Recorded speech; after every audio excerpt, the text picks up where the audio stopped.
हर्षद मेहता। ये नाम आज भी बॉम्बे स्टॉक एक्सचेंज के हॉल्स में गूंजता है। बिग बुल के नाम से मशहूर वो एक लीजेंड थे। मेहता ने छोटे से शुरुआत की, लेकिन 1980s के आखिर और 1990s के शुरुआत में बहुत जल्दी फेमस हो गए। उनके तेज दिमाग और रिस्की मूव्स ने इंडियन स्टॉक मार्केट की नींव हिला दी थी। वो इस खेल के मास्टर थे, लेकिन उनकी महत्वाकांक्षा ने आखिरकार उन्हें नीचे गिरा दिया।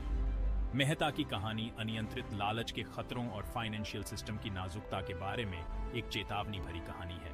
ये कहानी है कि कैसे एक आदमी चक्कर आने वाली ऊंचाइयों तक पहुंच सकता है, केवल वापस धरती पर गिरने के लिए। उनकी विरासत हमें फाइनेंशियल वर्ल्ड की शक्ति और खतरे की याद दिलाते हुए हमें उत्सुक और मोहित करती रहती है। मेहता की कहानी महत्वाकांक्षा, जोखिम और अंततः त्रासदी की कहानी है।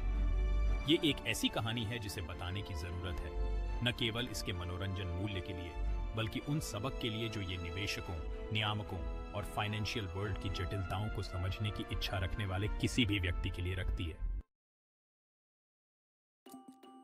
मेहता एक मास्टर मैनिपुलेटर थे। वो सिस्टम को खेलना जानते थे।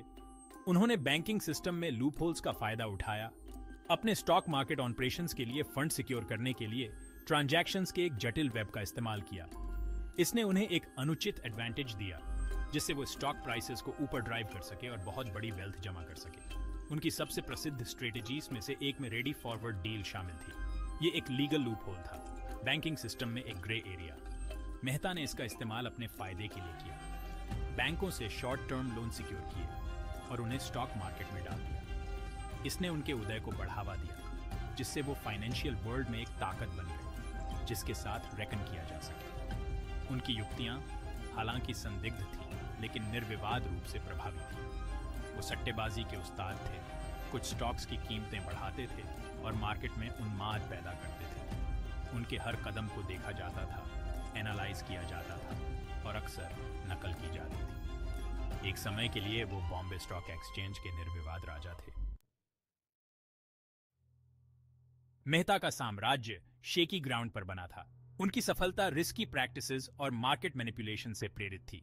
यह समय की बात थी जब हाउस ऑफ कार्ड्स गिर गया।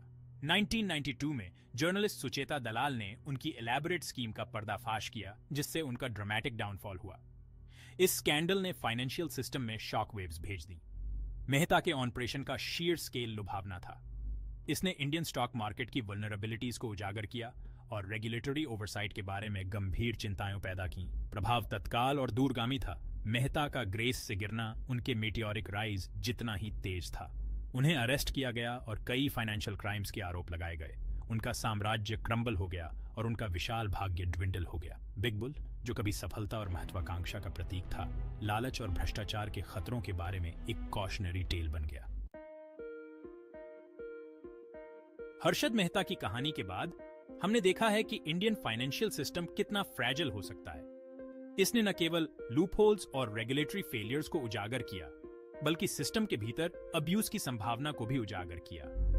इस स्कैंडल के बाद रिफॉर्म करने का एक सिग्निफिकेंट पुश मिला, जिसके कारण रेगुलेशंस को मजबूत किया गया और स्टॉक मार्केट में ट्रांसपेरेंसी में सुधार हुआ। Securities and exchange board of India या सीबीआई ने स्टेप इन किया।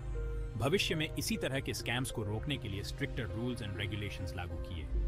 यह स्कैंडल वास्तव में एक वेकअप कॉल के रूप में काम करता था। अथॉरिटीज को उन सिस्टेमिक इश्यूज को एड्रेस करने के लिए मजबूर करता था, जिन्होंने मेहता की स्कीम को फ्लरिश होने दिया था। फाइनेंस से परे मेहता के डाउनफॉल से सीखे गए सबक और भी आगे बढ़ते हैं। उनकी कहानी अनियंत्रित महत्वाकांक्षा के खतरों और एथिकल कंडक्ट के वाइटल इंपॉर्टेंस के बारे में एक कॉशनरी टेल बन गई है।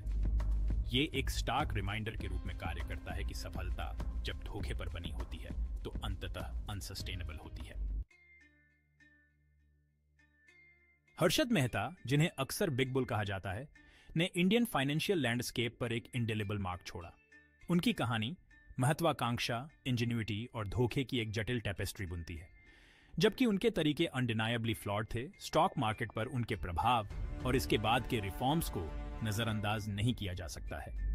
मेहता की विरासत एथिकल कंडक्ट, स्ट्रॉन्ग रेगुलेशंस और फाइनेंशियल मार्केट में ट्रांसपेरेंसी की आवश्यकता के पोटेंट रिमाइंडर के रूप में कार्य करती है। उनकी कहानी फैसिनेट और इंट्रिग करना जारी रखती है। निवेशकों, रेगुलेटर्स और फाइनेंशियल वर्ल्ड की इंट्रिकेसीज को समझने की इच्छा रखने वाले किसी भी व्यक्ति के लिए वैल्यूएबल लेसन्स प्रदान करती है। बिग बुल का खेल भले ही खत्म हो गया हो, लेकिन उनकी कहानी रेजोनेट करना जारी रखती है, हमें स्टॉक मार्केट की शक्ति, पेरिल और एंड्यूरिंग एल्यूर की याद